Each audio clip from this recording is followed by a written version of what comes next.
Stéphane Guillon, bonjour. Bonjour. Vous êtes donc de passage à Bruxelles pour la promotion de votre DVD Liberté très surveillée. Qu'on va montrer. Voilà, il est là. On va le montrer, il est là. Ça sera fait comme ça. Voilà, c'est fait. Et aussi pour... vous revenez en Belgique dans le cadre de spectacle, vous serez le 10 mars 2012 à Louvain-la-Neuve.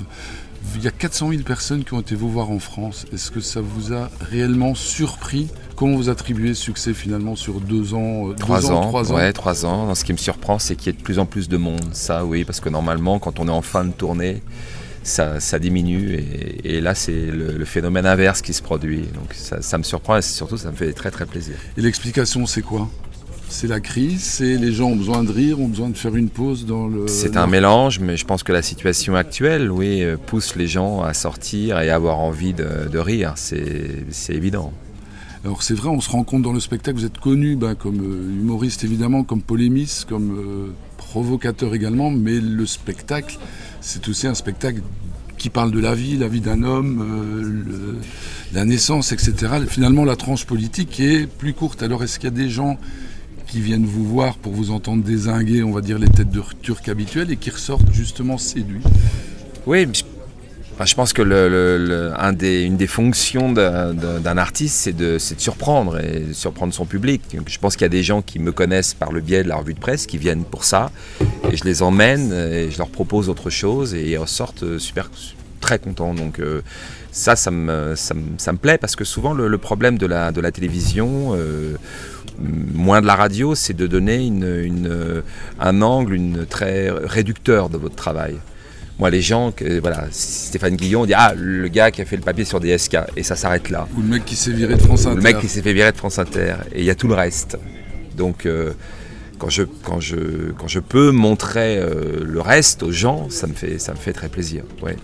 Alors je voyais, vous disiez, je me demande bien, c'est pas dans les bonus de votre DVD, vous dites que vous avez vraiment maintenant envie de jouer un texte que vous n'avez pas écrit et avoir juste la responsabilité du texte. Ouais.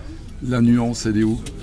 La nuance, quand vous écrivez un spectacle d'humour, c'est que vous avez la responsabilité du jeu et du texte, de ce que vous dites. Et c'est vrai que parfois, ça peut être lourd à porter. Voilà. Et je me suis aperçu, il y a des années, j'ai fait une pièce de théâtre qui n'était pas de moi, j'avais ce sentiment de récréation, de vacances même. Et je me suis interrogé, je me suis dit, tiens, c'est plus facile, c'est plus léger. Et j'ai compris assez vite que je n'avais pas la responsabilité du texte, que j'étais au service d'un auteur et que ça me faisait des vacances. Et avant de passer aux questions des internautes qui sont nombreuses, est-ce qu'il y a des auteurs que vous auriez envie de défendre sur scène? Des auteurs classiques, évidemment, Pirandello par exemple. Je pense aussi dans le théâtre que je connais mal, le théâtre britannique, mais il y a des... Pour son acidité. Ouais, pour son acidité. Évidemment, aussi le théâtre américain, les grands auteurs, Tennessee Williams, tout ça. Albee, oui, tout ça. J'aimerais bien une pièce comme Zoe Story, par exemple. C'est une pièce que j'ai toujours adorée. J'aime bien aussi les grands classiques, quoi. Je l'ai souvent dit, mais j'aurais adoré jouer Néron, par exemple, dans Britannicus. Il y a des correspondances avec ce qu'on vit aujourd'hui aussi. Oui, vous pensez à quelqu'un en particulier? Pas spécialement. Allez-y, balancez, c'est le moment. Alors, il y a Philippe qui regrette qu'on n'ait pas d'humoriste de votre trempe en Belgique. Il y aurait beaucoup à dire. Est-ce qu'il y a davantage de censure? Ça, c'est mon Coca-Cola. Voilà. C'est votre Coca, ouais. Excusez-moi, c'était assez mal élevé ce que j'ai fait. Je pensais pas que ça allait faire autant de bruit aussi. C'est pas grave. Reprenez, excusez-moi. Donc Philippe regrette qu'il n'y ait pas d'humoriste de votre trempe en Belgique, qu'il y a davantage de censure sur dit-il, sur les sujets politiques en Belgique qu'en France. Peut-être que nos vannes devraient être traduites en 3 langues. Vous savez qu'en Belgique, il y a 3 langues. Oui, je sais que c'est le bordel chez vous. Écoutez, j'ai pas ce sentiment-là. Moi, j'avais le sentiment... Alors, je connais pas tous les humoristes belges, mais j'avais le sentiment qu'au contraire, vous aviez une liberté de ton ici plus grande que nous. J'ai été surpris parfois, en donnant des interviews dans des radios, de la liberté de ton de certains animateurs. Voilà. C'est bien. Mike... Je cite, salut Stéphane. Mike, c'est son prénom. C'est son prénom. Il faut qu'il fasse un procès à ses parents. Vous vous rendez compte? C'est Mike. Voilà. C'est Mike. Brandt. Ouais, Mike Brandt, ouais. C'est lourd. Hein. Ouais, c'est lourd à porter. Faut pas qu'il se penche. Comme qu'il se penche trop au balcon, lui. Donc vous dites salut Stéphane, voilà, salut Stéphane. J'aimerais un slogan venant de toi, il vous connaît, parce qu'il a l'air très familier, pour définir la Belgique sans te voler les droits d'auteur, bien entendu. Un slogan, comment vous pour définir la Belgique. Ça peut être ce que vous disiez tout à l'heure, hein, la liberté, une espèce de liberté de ton ou d'une espèce de survie face au chaos qu'on a eu depuis plus de 2 ans sans gouvernement. Ouais, un slogan, je sais pas, le pays qui, le pays qui vit mieux sans gouvernement. C'est pas un slogan terrible. C'est pas un concours non plus. Non, je sèche un peu. Mike, désolé. Croco, voilà. Croco vous dit bonjour. Croco. Croco. C'est un bêtisier ce. Ça y ressemble. Ouais, Croco. Ouais. Bonjour Monsieur Guillaume. Plutôt Grèce ou Italie pour les vacances? Alors malheureusement, la Grèce, figurez-vous que ma tête a été mise à prix après un papier que j'ai écrit dans l'IB. Sérieux, non, on rigole plus. Un papier évidemment qui était très décalé, au 2e, voire au 3e degré. Et je pense qu'il a été mal traduit. Il a été mal traduit. Et là, j'ai eu des centaines de Twitter assez... et on me proposait pas mal de choses si j'allais en Grèce. Notamment une sodomie sur la place de l'Acropole. Donc, je n'ai rien contre l'Acropole. Par contre... En revanche, bon, voilà. Zapata, c'est vraiment un bêtisier. Hein. Non, là, c'est un gag. C'est des vrais gens qui... Bah, ils ont des pseudos, hein, peut-être qu'ils n'ont pas le courage. Ah oui, ils n'ont pas le courage. Donc, Zapata, lui, a l'idée d'organiser un match d'impro entre vous et Nicolas Bedos. Pourquoi pas, Nicolas, vous disiez tout à l'heure, on va rappeler aux internautes, que vous n'aviez pas envie de vous réclamer ou de Guy Bedos, donc le père de Nicolas. Ou non, c'est-à-dire que j'ai dit, voilà, c'est-à-dire que j'hésitais maintenant à citer mes pères, voilà. Parce que je l'ai beaucoup fait, et que après ça vous déforce finalement. Bah, c'est-à-dire que quand je lis dans un journal que je me revendique le filleul de Guy Bedos, je n'ai évidemment jamais prononcé une ânerie pareille.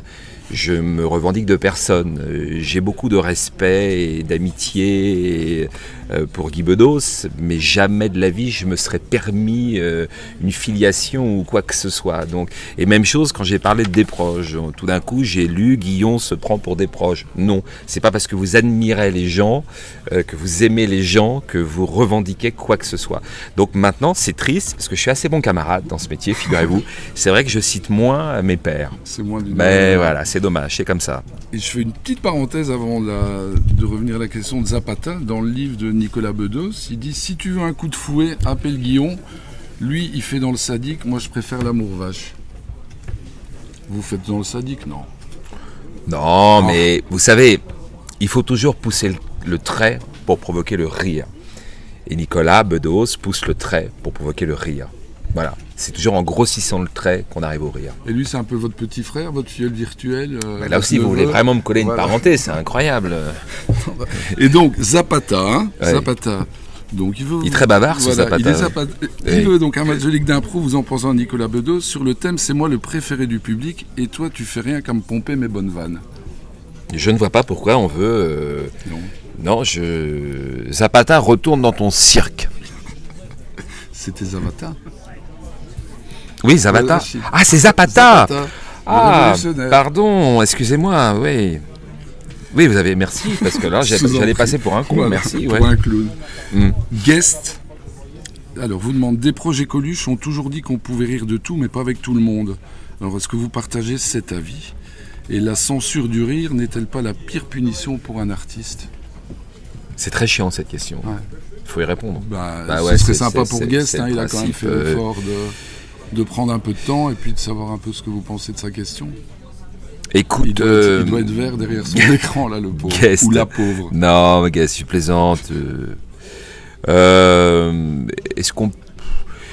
Moi, c'est une phrase qui me parle pas énormément. Celle-là, un peu rire de... Non, si elle me parle. Oui. Elle me parle, si elle me parle. Elle me parle parce que c'est vrai que pour avoir eu, par exemple, Éric Besson sur un plateau de télévision à mes côtés, j'avais absolument pas envie de rire avec lui. C'est vrai que le rire, c'est un moment de partage, de communion. Et c'est vrai qu'on ne peut pas rire et communier avec n'importe qui. Je me souviens très bien dans quelles circonstances Desproges avait prononcé cette phrase. Il recevait Jean-Marie Le Pen au tribunal des flagrants délires. Louis Rego avait fait un papier et le rire de Le Pen sur le papier de Louis Rego, ça avait quelque chose d'indécent. Et tout d'un coup, ça se voit parce que ça a été filmé. C'est un des tribunaux des flagrants délires qui a été filmé. On sent la gêne sur le visage, mais surtout sur le visage de Pierre Desproges, qui s'apprête lui aussi à faire un papier sur Le Pen et qui se dit « Mon Dieu, peut-être que Le Pen va rire sur mon travail ». Et c'est un moment incroyable. C'est un moment incroyable qui, effectivement, pose les limites de l'humour et de la fonction de l'humoriste. Et moi, j'ai ressenti ça quand on a eu Éric Besson sur le plateau d'Ardisson. Tout d'un coup, plus envie de communier avec ce monsieur. Donc, Guest, pardon, hein, j'ai pas été gentil. Excellente question. Et nous allons t'envoyer un abonnement au soir pour toute l'année. Donc, c'est quand même un sacré beau cadeau. Il y avait un magnétoscope pour un abonnement au soir. Et je crois que tu préfères l'abonnement au soir. Sébastien K. C'est pas son nom de famille. Sébastien K. Cher monsieur Guillon, j'aime beaucoup ce que vous faites. On vous l'a jamais dit, ça? Jamais. C'est la première fois. Bien, voilà. C'est la première fois. Et vous connaissez la réponse de Desproges. Quand on lui dit « J'aime beaucoup ce que vous faites dans la rue ». Et qu'est-ce qu'il disait? Moi aussi, j'aime beaucoup ce que je fais. Alors la question est un peu plus sérieuse. Est-ce que vous avez eu des pressions directes ou indirectes venant de l'Élysée lorsque vous avez été un des seuls à critiquer au gouvernement Sarkozy lorsqu'il s'est pris pour un président américain avec, je crois que c'était voilà. Côté des pressions, merci Sébastien, un Airbus Air Sarko One, alors qu'il demande en même temps au peuple français de se serrer la ceinture. Il y a une indécence de toute façon. Il y a une indécence évidente. Ouais. C'était quand même pratiquement plus de 200 millions d'euros, alors que nous avons chez nous 8 millions de travailleurs pauvres. On n'avait pas besoin de cet avion. C'est la période où il s'est augmenté aussi. Surtout qu'il avait il a un lit dedans. Il a un lit de 2 mètres sur 2.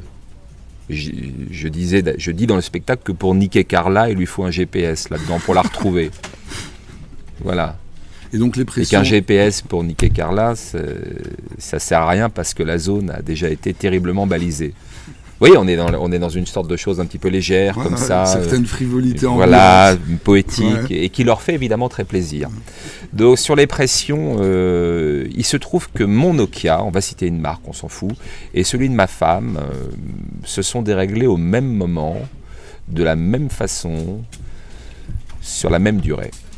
Donc on peut penser que Claude Guéant ou son prédécesseur, au ministre de l'Intérieur, qui était Brice Hortefeux, si ma mémoire est bonne, on a dû être un petit peu écouté, je pense.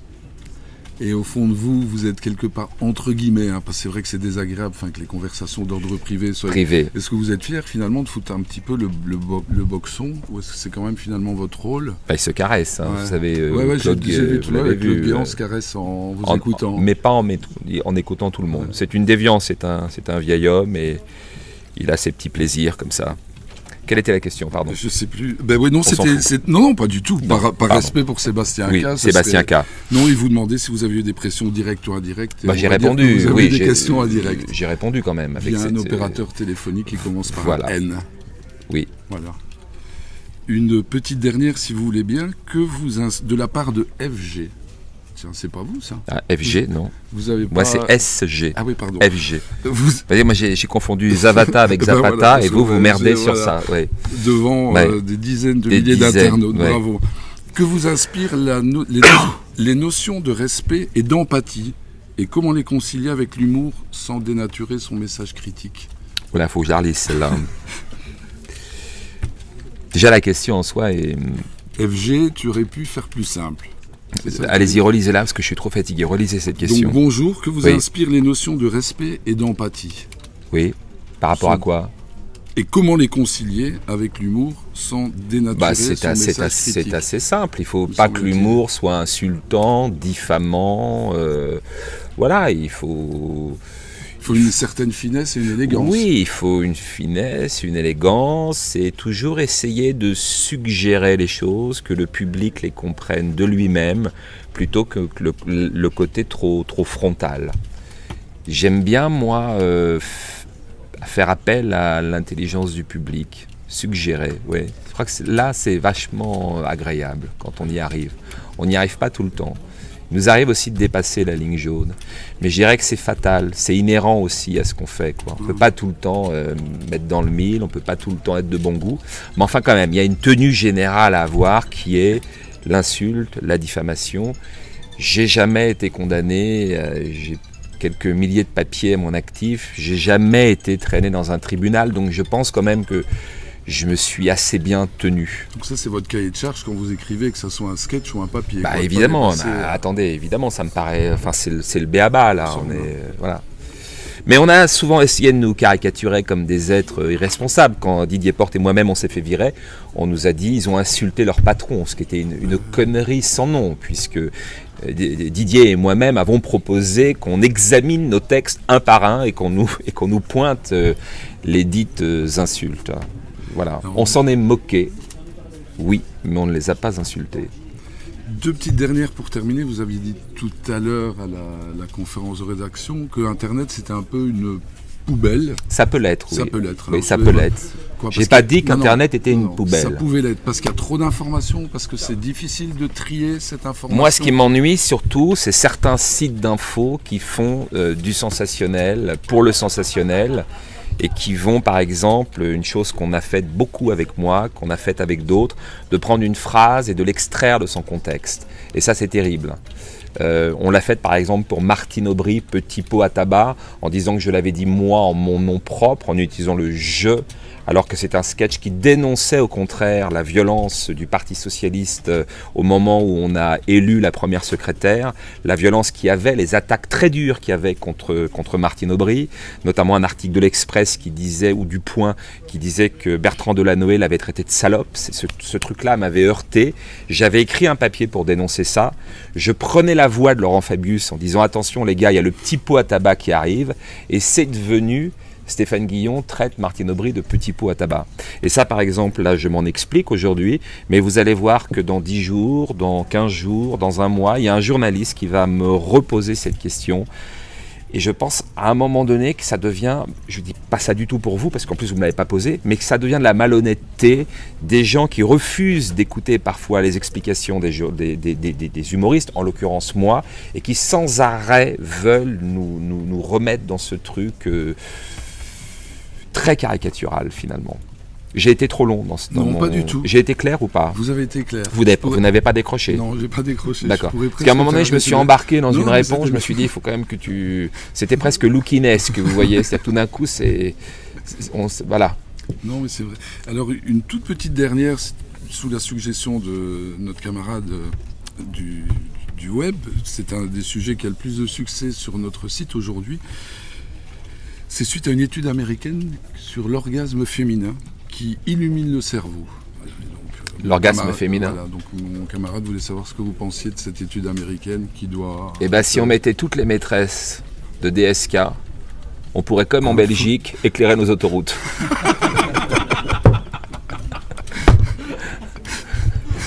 C'est super. Merci beaucoup, merci.